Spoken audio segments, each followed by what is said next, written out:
what the dark night of the soul actually turns you into. Not a stronger version of who you were, not resilience. Jung identified a structural transformation after the dark night that most psychology refuses to name. A permanent reorganization of consciousness after which the previous self cannot be restored.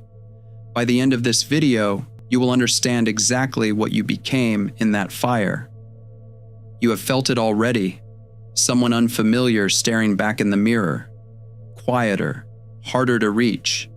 You assume you are broken. That the dark night shattered something essential and now you are carrying the wreckage. You look at the life you had before, the friendships, the ease, the version of yourself that fit without effort, and the exhaustion of trying to inhabit that life again feels like proof of damage. It is not. It is the precise cost of forcing an expanded psyche back into a container it has outgrown. Imagine you pull an old winter coat out of the closet, the exact coat you wore for years. You know its pockets, its weight, how it sat across your shoulders on the coldest mornings. But when you put it on today, the seams pull tight across your back. The sleeves feel restrictive. You try to adjust, to force your body to move the way it used to, but the restriction is undeniable. You have not ruined the coat. The coat is exactly the same, but you have changed structurally beneath it. This is what it feels like to sit across the table from a friend you have known for a decade, listening to the same conversations you used to enjoy, and realizing with a cold chill that you cannot inhabit the exchange anymore. You still love them, but the signatory who made that social contract no longer exists. This video will walk through three things. First, what the dark night actually does to the psyche. Not the experience of it, but the structural alchemical change underneath. Second, what the person who emerges from that fire has actually become, and why they cannot re-inhabit the one who went in. Third, what becomes available once you stop mourning the version of yourself that was dissolved and begin to inhabit what took its place. Because your inability to return to your old life is not a symptom of your brokenness. It is the definitive proof that your transformation was real. You remember the duration. That is the thing nobody who has not been through it understands.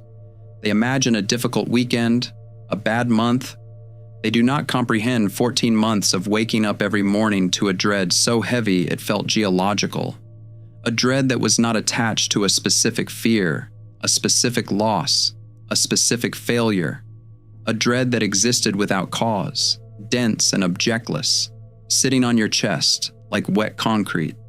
You tried to fix it. Of course you tried to fix it. You are not the kind of person who surrenders without exhausting every available option. Therapy gave you coping mechanisms that bounced off the surface of what was happening. The tools were not wrong. They were designed for a different problem. They were designed for a psyche that needed repair. Yours was being disassembled on purpose by a force operating far below the reach of cognitive intervention. Medication dulled the edge but did not reach the root. Religion offered platitudes that felt like putting a bandage on an earthquake. Friends told you to get out more, exercise, think positive. And each piece of advice confirmed the same terrifying suspicion. Nobody around you had any idea what was actually happening to you, and neither did you.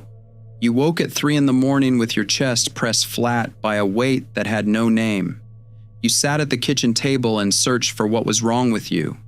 You typed sentences into search bars that you would never say aloud to anyone in your life. And somewhere in that search, at that kitchen table, with a cup of tea going cold beside your phone, you found a sentence that made you stop scrolling. Not because it fixed anything, it named the thing you had been carrying with a precision that felt almost violent in its accuracy. And for the first time in months, you did not feel better, but you felt located. Jung spent decades studying a process that the medieval alchemists had mapped centuries before modern psychology existed. They called it the nigredo, the blackening, the first stage of the alchemical opus, in which the prima materia, the raw, unexamined substance of what you are, must be entirely broken down before it can be reconstituted into something real. Jung wrote that the experience of the nigredo was felt as melancholia in alchemy and corresponds to the encounter with the shadow in psychology. He recognized this stage not as pathology, but as the necessary mechanical precondition for genuine transformation. The material has to dissolve completely. There is no shortcut through the acid. The dread you felt was not clinical depression, though it wore the same clothing. It was your ego registering its own dissolution, the identity structure you had spent decades assembling, the roles, the narratives, the agreements you had made with the world about who you were. All of it was being chemically broken down by a process your conscious mind did not authorize and could not stop. The physical heaviness was not imagined.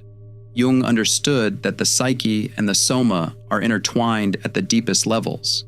The body carried the weight of the transformation because the body is not separate from the psyche. Your bones ached because the architecture they were supporting was being demolished. Your exhaustion defied medical explanation because no amount of rest can restore an identity that is being actively disassembled. Every framework that failed you during the dark night failed for the same reason. They were all trying to rescue the ego. They were trying to prop up the structure, stabilize the building, reinforce the walls. But the self, the deeper organizing center of your psyche, was not interested in rescue. It was interested in demolition. You were not having a breakdown. You were being taken apart by the only force in your psychology that has the authority to do so. The duration was not a failure of recovery. It was the required time for the acid to do its work. The nigredo takes exactly as long as the ego resists its own dissolution. 14 months, 2 years, 5 years. The length of your dark night was not determined by the severity of your wound. It was determined by the density of the structure that needed to dissolve. And here is the part that changes everything you assumed about what happened to you. The dissolution was not the problem. The dissolution was the point. You were not trapped in the dark night. You were being processed by it, and you survived, which means the acid did its work. The old material is gone, but the person who emerges from the nigredo is not the person who entered it. Before we go further, and this is worth actually sitting with rather than just hearing, ask yourself one question. When was the last time you tried to return to something from before the dark night and it actually worked? Not tolerated it, not performed it well enough that nobody at the table noticed, actually inhabited it the way you used to, the way you could before. The answer to that question is the evidence for everything that follows. Jung observed a principle about the human psyche that the self-help industry has never been willing to repeat because it is too final, too absolute, and it offers no product on the other side. Once unconscious contents have been made conscious, the boundary of the psyche shifts permanently.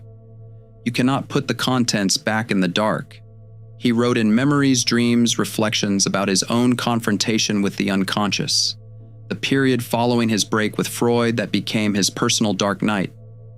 And he noted that he could not deny the deeper personality that had emerged without engaging in self-mutilation. Not discomfort, mutilation.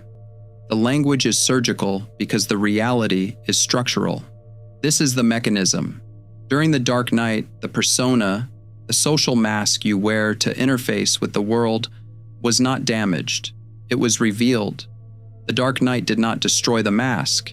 It showed you that it was a mask. And once you know that the performance is a performance, the performance loses its unconscious efficiency. Before the dark night, you wore the persona without knowing you were wearing it. You played the role of daughter, friend, partner, colleague, without a gap between the role and the self. There was no friction because there was no awareness. The mask and the face were fused. The dark night dissolved that fusion. It forced a gap between what you are and what you perform, and that gap is permanent. You can still put the mask on. You can still walk into a room and play the part, but now you feel the weight of the mask on your face. You hear the falseness in your own laughter. You feel the energy it costs to generate a reaction that used to arise naturally. And that cost is so exhausting that after an hour or two, you have to leave. This is why certain friendships no longer hold. Not because you are better than the people you used to know. Not because you have ascended to some higher plane. The contract of those friendships required a version of you that no longer exists. The agreement was valid. The signatory has changed, and no amount of goodwill on either side can restore a contract when one of the parties has been fundamentally reconstituted. You notice it in the small moments more than the large ones. A text arrives from someone you used to talk to every day, and you stare at it for 10 minutes trying to summon a response that feels authentic. You accept the dinner invitation and spend the drive there rehearsing how to be the person they expect. You sit at the table and you perform. And the performance is good, nobody notices. But the cost of that performance follows you home and sits in your chest for 2 days like a stone you swallowed. You try to sit in the old conversations and you find yourself watching the underlying patterns. You see the avoidance beneath the small talk. You see the performance beneath the confidence. You see the fear beneath the opinions. You never saw these things before, not because they were hidden. Your own unconsciousness made you a participant in the same patterns. You were inside the system. Now you are outside it. And the system does not look the same from outside. This perceptual shift cannot be reversed. You cannot unsee a pattern once you have seen it.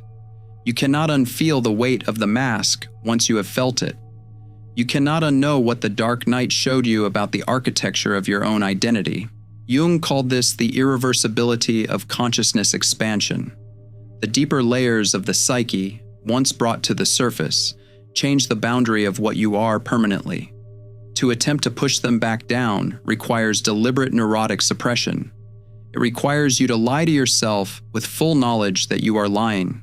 And the body, which does not tolerate conscious deception, will punish you for the attempt with anxiety, insomnia, and a nameless restlessness that never resolves. You cannot go back, not because you are damaged, because the container has been permanently enlarged, and the old life was built for a smaller version of you. You are lonely. This is the part that the spiritual content never tells you. The people who talk about awakening make it sound like you emerge from the chrysalis with wings and a clear blue sky. Nobody mentions that the sky is empty, that the altitude is cold, that the clarity of your new perception comes with an acoustic environment that is, for a long time, almost completely still. You miss the old life. You miss the blissful ignorance of walking into a room and belonging without effort. You miss the conversations you could have without seeing through them. You miss being able to enjoy a relationship without running a parallel awareness of its hidden dynamics. You are exhausted by how much you see, and you are tempted, profoundly tempted, to pretend you do not see it. Jung warned about this temptation. In 2 essays on analytical psychology, he described what he called the regressive restoration of the persona. It is the attempt to flee from the individuation process by crawling back into the old mask, by deliberately choosing unconsciousness over the terrifying responsibility of awareness. The group will encourage this regression. They always do. They will diagnose your new depth as a pathology. They will use what Jung identified as the nothing but defense, a reductive mechanism the ego deploys to neutralize anything it finds threatening. Your quiet stillness becomes nothing but depression. Your withdrawal becomes nothing but antisocial behavior. Your refusal to participate in the performance becomes nothing but evidence that you need help. Listen to how the people around you have been framing your transformation. You used to be so fun. I just feel like you have changed, and not in a good way. Have you thought about going back to therapy? Every sentence is a diagnostic. Every observation is a prescription designed to return you to the version of yourself that was more convenient for them to be around. You arrive at a permanent intersection, and the choice you make here determines the shape of the rest of your life. You can choose bitterness. You can mourn the loss of the old life indefinitely, adopting the identity of the wounded exile, the person who went through something nobody understands, the person who sees too much and belongs nowhere. There is a perverse comfort in this identity because it allows you to remain a victim of the transformation rather than a participant in it. Or you can choose awareness. Awareness does not comfort you. Awareness demands that you accept the irreversibility. It requires you to stop trying to wear the coat that no longer fits and accept the body you have become. It demands that you take full responsibility for the gravity of your own sight, not the grandiosity of claiming you see more than others, the weight of living with eyes that cannot close. Bitterness says, I lost something. Awareness says, I outgrew something. And the difference between those two sentences is the difference between spending the rest of your life reaching backward and spending it walking forward into territory you have never seen. You will know which path you have chosen by the direction of your gaze. If you spend your evenings scrolling through old photographs, trying to find the exact moment you were still the person who fit, you have chosen bitterness. If you sit in the silence and allow yourself to be curious about who you are becoming, even though the shape is not yet clear, even though the loneliness has not yet resolved, you have chosen awareness. Nobody can make this choice for you, and nobody can make it once. You will stand at this fork every morning for the rest of your life. The difference is that eventually, the path of awareness stops feeling like exile and starts feeling like ground. When you finally stop trying to go back, the landscape changes. Not dramatically, not with fireworks or revelation. The change is quiet, almost imperceptible at first. The frantic anxiety to fix your isolation simply vanishes. The isolation does not end. You stop interpreting it as a malfunction. Jung wrote that the development of personality is at once a charisma and a curse, because its first fruit is the conscious and unavoidable segregation of the single individual from the undifferentiated and unconscious herd. The dark night was not a trial you endured and then returned from.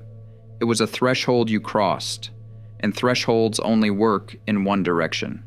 What happens on this side of the threshold is something that cannot be described to someone who has not crossed it, because the description requires a vocabulary that does not exist in the world you left.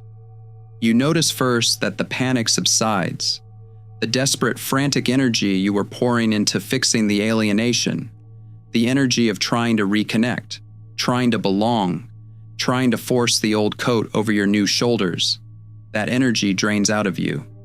And in its absence, there is a stillness you have never experienced while conscious. You stop bending your shape to fit the room. You sit in the silence and let the room adjust to you. This is not arrogance. It is the first time in your life you have occupied your full dimensions without apologizing for the space you take up. You discover that you have preferences you never knew you had, opinions you suppressed so automatically for so long that you forgot they existed, entire categories of desire that went offline during the decades you spent calibrating yourself to the emotional weather of every room you entered. And now, in the silence of the aftermath, these dormant structures are coming alive. Not all at once, slowly, like a house that was boarded up for years and is now, one window at a time, letting the light back in. Solitude transforms. It stops being a punishment and becomes your first honest territory, a space where you do not have to perform, explain, or translate the depth of what you carry into a frequency that other people can receive.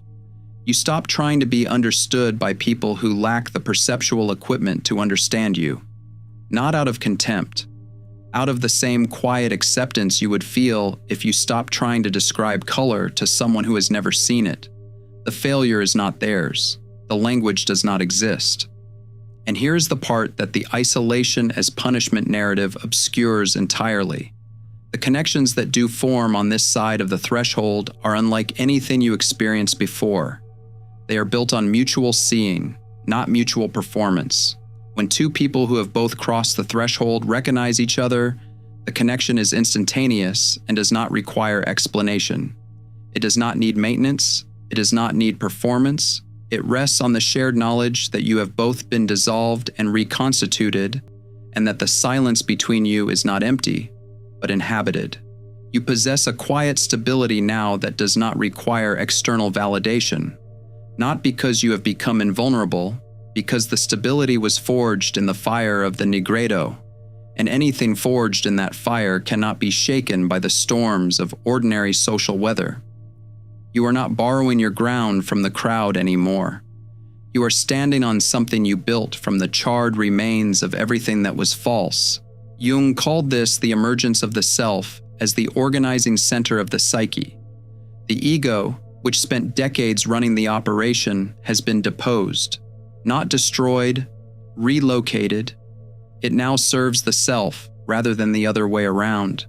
And the self has no interest in applause, no requirement to be understood, no dependence on the room to validate its existence. It exists with the quiet, unshakable weight of something that has survived the only fire capable of destroying it and found that it could not be destroyed. Every pioneer is, for a time, a monologist. Jung acknowledged this explicitly. The acoustic environment of the person who has individuated is naturally quiet, because the language they now speak has not yet been learned by the people around them. But the quiet is not permanent.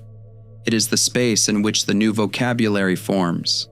And that vocabulary will eventually find the people who need it, the way it found you at 3 a.m, at a kitchen table, in the middle of the worst 14 months of your life. Before the dark night, you bent your shape to fit the room. After it, you sit in the silence and let the room adjust to you. The dark night ends. You do not go back. Not because you are damaged. Not because you are enlightened. Not because you are better than the people who never went through it. You do not go back because the person who went into the fire and the person who walked out of it do not share a geography. The internal map has been redrawn. The borders have shifted. The roads that used to lead somewhere now terminate in open field. You will grieve. That is appropriate. You have lost something real. The ease of unconsciousness, the warmth of the herd, the comfort of a life that fit without effort because you had not yet grown large enough to notice the seams. That life was not false. It was simply finished. And grief for a finished life is not weakness. It is the tax you pay for having been brave enough to let the fire do its work. But the quieter, stranger, more honest landscape you now inhabit was always the destination. You could not see it from where you were standing before. You survived the collapse of your world only to discover the agonizing truth that the person who survived it no longer fits inside it. That is not your tragedy. That is your proof. The question worth sitting with, and what I would ask you to leave in the comments if this video reached something you have been carrying alone, is this. What was the first thing you tried to go back to after the dark night ended and discovered you could not? In the Alchemist's Path, perception training for empaths, you'll turn overwhelm into wisdom with practical drills, Jung-inspired boundaries, and step-by-step perception training. This guide includes 3 exclusive chapter videos to deepen each lesson.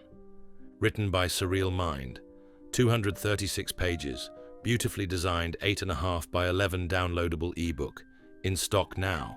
Start your training today. Feel deeply while thinking clearly. Get the Alchemist's Path at thesurrealmind.com.